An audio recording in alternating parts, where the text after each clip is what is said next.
how to add birthdays to Google Calendar. First, you need to open up your Google Calendar, and as you get right there, as you can see right down, you have that plus icon selection. Just tap on it, and as you can see, you have the chance to add title and all that stuff.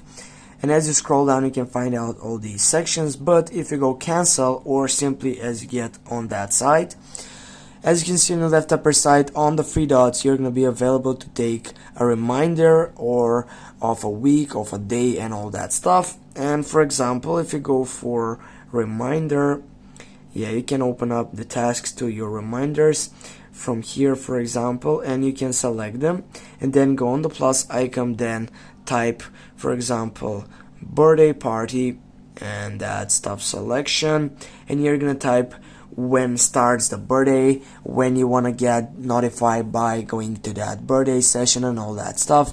Then you can take a alarm, which is going for repeat or not.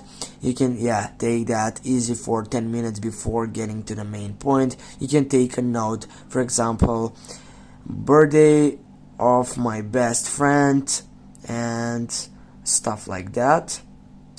And as you get done with all that selection, you're gonna save it right down, and that's it.